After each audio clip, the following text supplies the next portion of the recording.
কয়েকজন ব্যক্তিকে দেশ বিদেশ থেকে ভাড়া করে নিয়ে এসে কি দেশ চালানো যায়? যায় না। এই যে সহজ সরল কথা, এই সহজ সরল কথাটা আমাদেরকে উপলব্ধি করতে হবে। আমাদের সাধারণ মানুষ তো বোঝেই না যা আনুপাতিক হারে নির্বাচনটা কি করা, সেই বিষয়গুলো করতে হবে। অর্থাৎ রাজনৈতিক দলগুলোর মূল লক্ষ্য হওয়া উচিত জনগণের কাছে চলে যাওয়া, জনগণের কাছ থেকে তাদের কি প্রয়োজন তাদেরকে শিক্ষা গ্রহণ করে সেটাকে নিয়ে এসে আপনার দেশ পরিচালনা করার ব্যবস্থা করা। এখন জনগণের প্রতিনিধি আমরা নির্বাচন করতে গেলেই বলবো যে বিএনপি শুধু নির্বাচন চায়। নির্বাচন কেন চাই সেদিনকে ভালো করে দেয়, চিন্তা করুন, অবকাশই পায় না। নির্বাচন না হলে আমি প্রতিনিধি নির্বাচন করব কি করে? আর প্রতিনিধি নির্বাচন না হলে সে পার্লামেন্টে যাবে কি করে? আর পার্লামেন্টে না গেলে জনগণের শাসনটা প্রতিষ্ঠিত হবে কোত্থেকে? কয়েকজন ব্যক্তিকে দেশ বিদেশ থেকে ভাড়া করে নিয়ে এসে কি দেশ চালানো যায়? যায় না।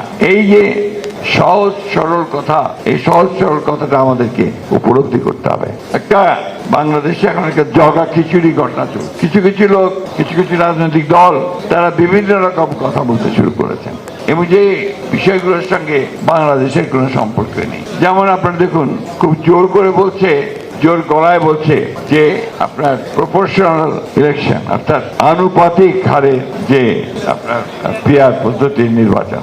আমাদের সাধারণ মানুষ তো বোঝেই না যা আনুপাতিক হারের নির্বাচনটা কি। তারা জানে যে একজন ক্যান্ডিডেট দেবে পার্টি, সেই ক্যান্ডিডেটের যে মার্কাই হোক, ধানের শীষ অথবা আপনার দাঁড়িপাল্লা অথবা আপনার কুড়া পাতা যাই হোক, সেখানে গিয়ে সে ভোটের দিন ভোট দেবে, ভোট দিয়ে সে নির্বাচন করবে, তাই না?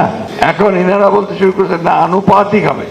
আনুপাতিকটা কি জিনিস সাধারণ মানুষকে জিজ্ঞেস করেন, তারা বলতে পারবেন না। আমরা যারা রাজনীতি করি কিছুটা বোঝার চেষ্টা করি, তাতে করে ভোট হবে, জনগণ ভোট দেবে, যে দলটি সবচেয়ে বেশি ভোট পাবে তারা তাদের নমিনেশন দেবে পার্লামেন্টে যাওয়ার জন্য। এতে করে আমাদের দেশের সাধারণ মানুষ যারা তাদের এলাকাতে একজন নেতা চায়, প্রতিনিধি চায়, তার কাজগুলো করার জন্য সে একজন নেতৃত্ব খোঁজে, সেটা কোনো মতেই সম্ভব হবে না।